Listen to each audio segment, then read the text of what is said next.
মহাভারতের এক অন্যতম চরিত্র অর্জুন। সেই অর্জুন দুই হাতে তীর ছুঁড়তে পারতেন, সেই জন্য তার আরেক নাম ছিল সব্যসাচী, যার দুই হাত সমান চলে। আমাদের এক্সট্রা টাইম বাংলাতেও দুজন সব্যসাচী আছেন, একজন সব্যসাচী বাগচি আর একজন ঘোষ।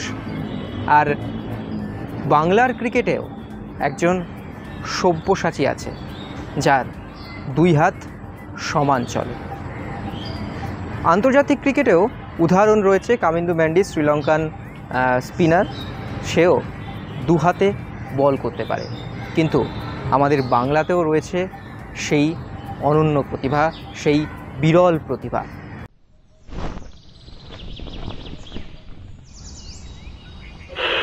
আকাশবাণী কলকাতা, শুরু হচ্ছে মহিলা মহল। উপস্থাপনা ও প্রযোজনায় বেলা দে। হাওড়ার আন্দুলের কৌশিক মাইতি, যিনি এখন বাংলার রঞ্জি দলের সদস্য, অনূর্ধ্ব 16 থেকে বাংলা দলের হয়ে খেলেন এবং চলতি বছর ইস্টবেঙ্গল ক্লাবের হয়ে খেলবেন। এবং সেই কৌশিক মাইতি দু হাতে বল করতে পারেন, দু হাতে দুই ভেরিয়েশনে বল করতে পারেন। আন্তর্জাতিক ক্রিকেটে এরকম উদাহরণ রয়েছে দেশ বিদেশে, কিন্তু বাংলার ক্রিকেটেও এরকম একটা উদাহরণ কিন্তু আমাদের বাংলার কৌশিক। সম্বরণ বন্দ্যোপাধ্যায়ের চোখে এই ক্রিকেটারটি প্রথম পড়েছিলেন এবং তারপর তার হাত ধরে উত্থান। এরপর বিভিন্ন ক্লাবে খেলেছেন এবং 19 বছর বয়সে প্রথমবার এই দু হাতে বল করতে পারাটা তিনি চেষ্টা করে দেখেন এবং দুই হাতেই প্রায় সমান গতিতে বল করেন, দুটো ভিন্ন ভেরিয়েশনে, ম্যাচের পরিস্থিতি বুঝে। তো তার সঙ্গেই আমরা কথা বলে নিয়েছিলাম তিনি কিভাবে এই পুরো প্রক্রিয়াটি করেন। কৌশিক মাইতির সঙ্গে সেই আলাপচাইটা রইল আপনাদের জন্য। কৌশিক, তোমাকে প্রথমত স্বাগত এক্সট্রা টাইম বাংলায়। এবং তোমাকে যেটা জিজ্ঞেস করবো যে কি দু হাতে বল, এটা তুমি প্রথমত শিখলে কিভাবে? না, শেখার কিছু নেই, বাট ছোটোবেলা থেকে জাস্ট করতাম দাদাকে থেকে ক্রিকেট খেলা।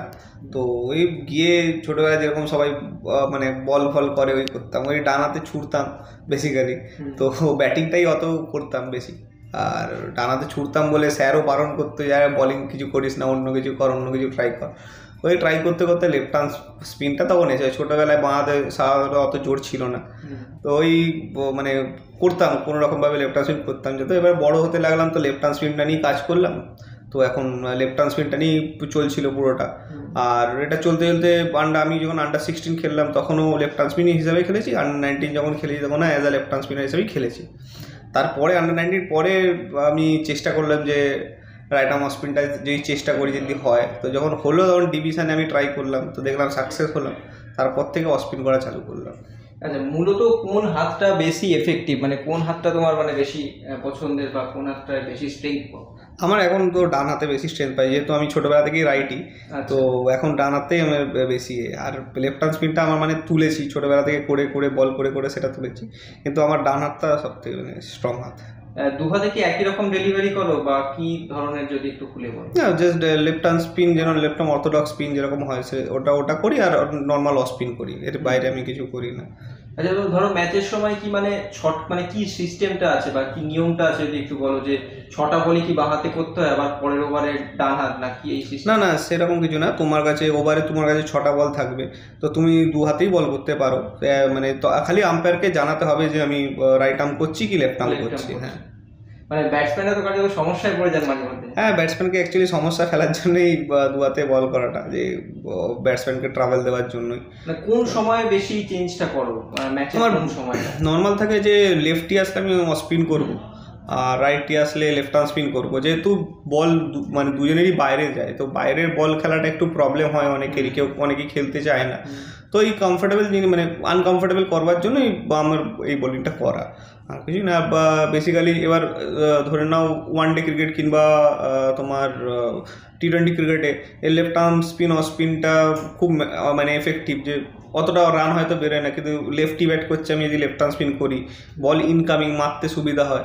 তো সেই জন্যই অফ স্পিনটা তোলা, যে মানে উইকেট পাওয়ার সম্ভাবনা থাকে আর রান আটকাওয়ারও সম্ভাবনা থাকে।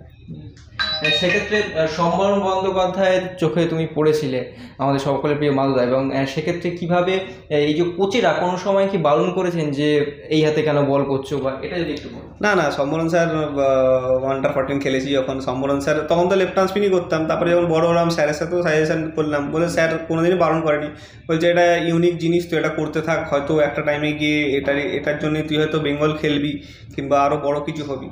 তো আমাকে কোনোদিনই বলেনি যে এটা করিস না ওটা করিস না, তো আমাকে সবসময় সাপোর্ট করেছে আমি যেটা করতে চেয়েছি।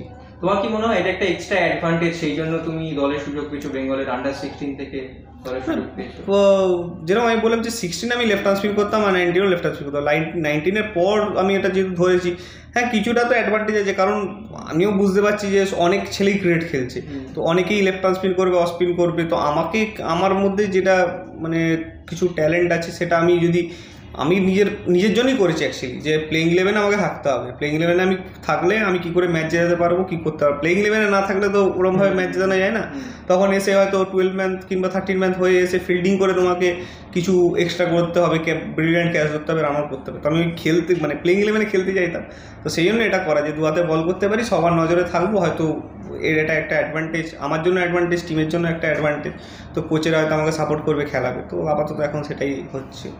কাকে দেখে শিখলে এটা? না কাউকে দেখে শিখিনি, যে দু হাতে বোলিং করাটা যে আমি মানে আমার কাছে আছে আমি করেছি, ব্যাস এইটুকুনি। আর তখন এখন তো শ্রীলঙ্কার ওই কামিন্দ মেন্ডিস এসছে, হ্যাঁ একটা অস্ট্রেলিয়ান একটা বোলার ছিল, সেও দু হাতে বল করতো, সেটা আমি অনেক পরে দেখেছি, কিন্তু আমি এমনি আমি কাউকে দেখিনি।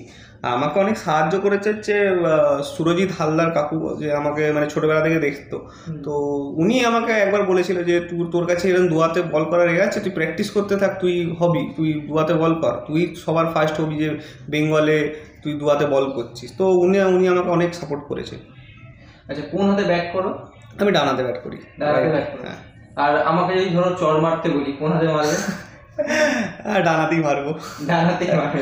আচ্ছা, মাইকেল ক্লার্কের সঙ্গে সম্প্রতি দেখা হয়েছিল, তো তিনি কি বললেন বা তিনি কি উপদেশ দিলেন? না মাইকেল ক্লার্ক খুব আমাকে কি বলবো, অনেক প্রশংসা করলো, যে এরকম জিনিসটা দেখেনি যে দু হাতেই সেম স্পিডে বল করছি, হ্যাঁ সেম অ্যাকুরেসি আছে, তো সেটা নিয়ে অনেক কথাই হলো।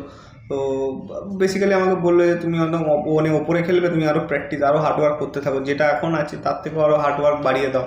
কারণ আমরা মাইকেল ক্লার্ক নিজেও লেফট হ্যান্ড স্পিন করতো, সে বলছে যে আমি যত প্র্যাকটিস করতাম, তোমার কাছে দুটো হাত আছে, তো আরও বেশি তোমাকে প্র্যাকটিস লাগবে, হ্যাঁ আরও ব্যাটিংটায় তুমি আরও মন দাও, হিটিং অ্যাবিলিটি আরও বাড়াও। তো যে আমি 6-7 ব্যাটিং করতে যাই, যেখানে খুব কম বলই বেঁচে থাকে, যে T20 ক্রিকেট হোক কিংবা তোমার 50 ওভারে খেলা হোক, তো যত কম বল বেশি থাকবে তত তুমি 6-4-এর বেশি বাড়বে। তো আমাকে সেটাই বললো যে তুমি হিটিং অ্যাবিলিটি বাড়াও, আর যেটা প্র্যাকটিস করে তার থেকে আরও দ্বিগুণ প্র্যাকটিস করো, তো নিশ্চয়ই কোথাও না কোথাও কিছু না কিছু হবে।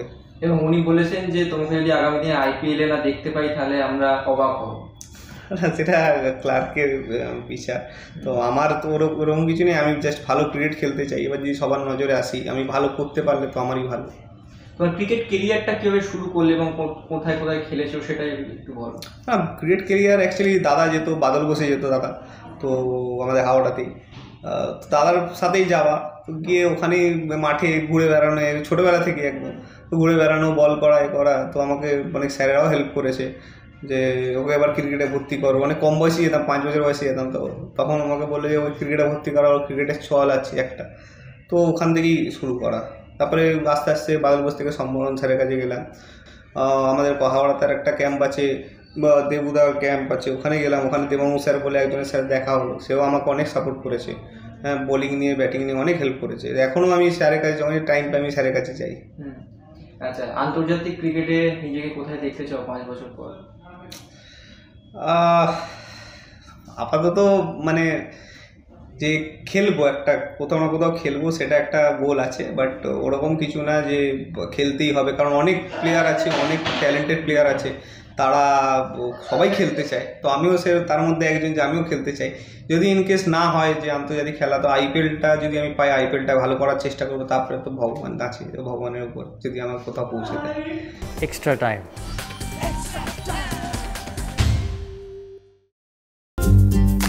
লেটেস্ট নিউজ আর এক্সক্লুসিভ ভিডিওর সঙ্গে আপডেট থাকতে এখনই সাবস্ক্রাইব করুন আমাদের ইউটিউব চ্যানেল। বেল আইকনে ক্লিক করতে ভুলবেন না যেন।